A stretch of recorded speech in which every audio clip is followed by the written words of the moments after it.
Meus irmãos, a paz do Senhor. Meus queridos, vamos à nossa leitura bíblica deste sábado. Hoje leremos Apocalipse, capítulo 15, versículo 4, que nos diz o seguinte: Quem te não temerá, ó Senhor, e não magnificará o teu nome, porque só tu és santo? Por isso todas as nações virão e se prostrarão diante de ti, porque os teus juízos são manifestos. O tema da leitura: somente Deus é santo em si mesmo.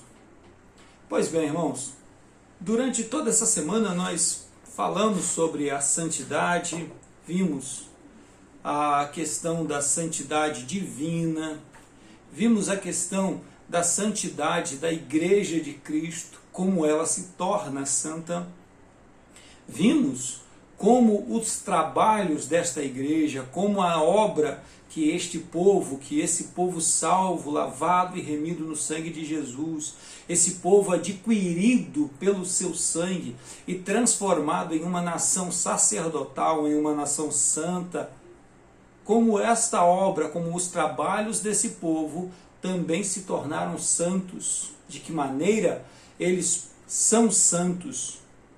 E vimos quem é responsável por isso. E para fechar essa semana, assim como nós iniciamos a semana falando de Deus e da santidade que Ele é, encerraremos da mesma forma falando da santidade de Deus, porque é de fato o que é ser santo.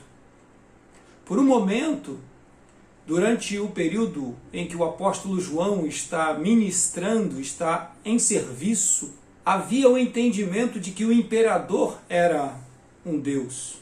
Havia um entendimento de que havia outros que seriam chamados de deuses. E até uma santidade em torno do imperador, de maneira tal que as pessoas não podiam olhar para o seu rosto. Isso vai acontecer no Antigo Testamento também com Faraó e com outros líderes. Essa divinização de lideranças políticas, de imperadores, de reis. Isso, irmãos, vão acontecer em diversas culturas. Ainda hoje, infelizmente, ainda encontraremos pessoas que querem divinizar líderes políticos e misturam a fé com a política e misturam a divindade com o profano. Profano aqui não é coisa pecaminosa, mas é coisa humana, coisa desse mundo, coisa temporal, coisa que termina, coisa que acaba.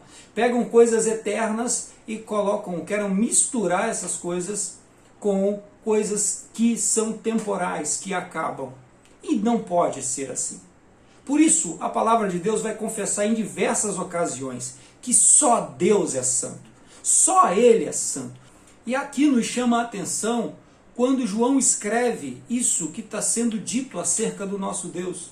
Quando ele diz: quem te não temerá, ó Senhor, e quem não magnificará o teu nome, porque só tu és santo. Ainda, irmãos, em Apocalipse capítulo 4, o versículo de número 8, nos diz o seguinte: e os 4 animais tinham cada um, respectivamente, 6 asas, e ao redor e por dentro estavam cheios de olhos, e não descansavam nem de dia nem de noite, dizendo: Santo, Santo, Santo é o Senhor Deus Todo-Poderoso, que era, que é e que há de vir. Então, ser santo não depende da vontade de alguém. Ser santo não depende do desejo, do querer de alguém. Ser santo é simplesmente alguém que é. É interessante a forma como o nosso Deus se apresenta.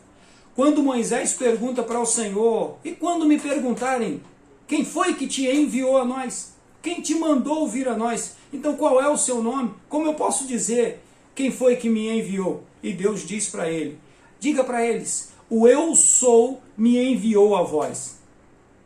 Então Deus, ele simplesmente é.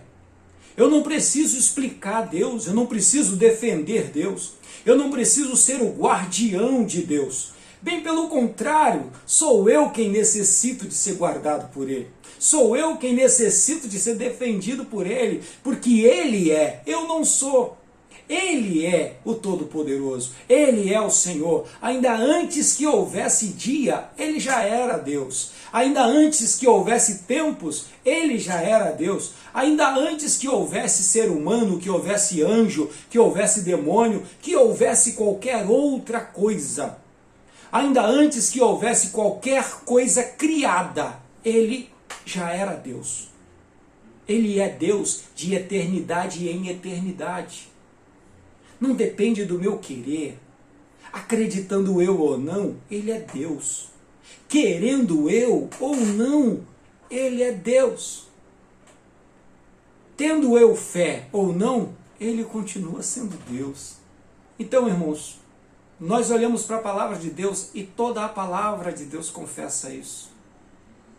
Que Ele é. Para fechar, a gente pode observar a experiência do profeta Isaías no capítulo 6, quando ele também testemunha isso. E ele dizendo que ele tem um vislumbre do trono de Deus, e ele diz que em volta do trono de Deus tem seres voando, e ele chama esses seres de serafins. E ele diz, eles tinham 6 asas, e ele fala de seres que são completamente diferentes daquilo que a gente conheceria como normal.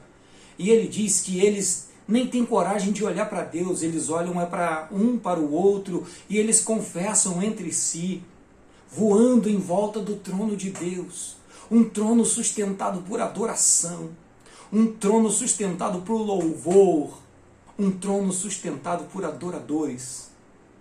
E eles olham um para o outro e dizem, Ele é santo, santo, santo, santo, é o Senhor dos exércitos, toda a terra está cheia da sua glória. Meu amado, que a minha vida e que a sua vida seja isso, essa terra cheia de glória de Deus.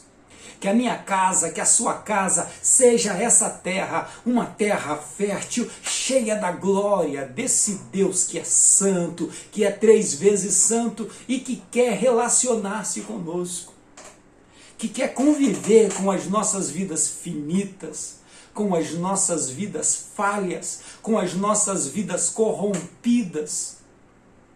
O apóstolo Paulo vai escrever aos Coríntios e vai dizer no capítulo 15, e aquilo que é mortal se revestirá da imortalidade, e aquilo que é corruptível se revestirá da incorruptibilidade.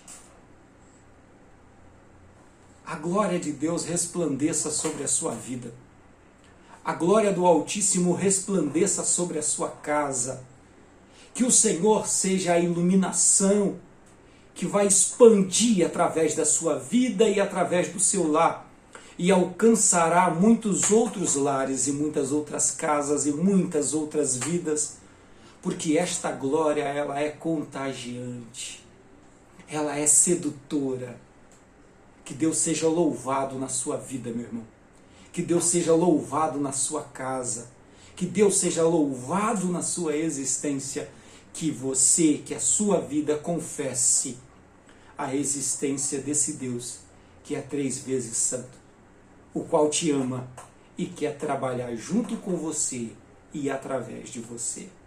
Seja Deus glorificado em minha e na sua vida, para a glória do seu nome.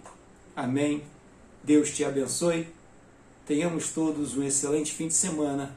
Fiquem na paz do nosso Deus.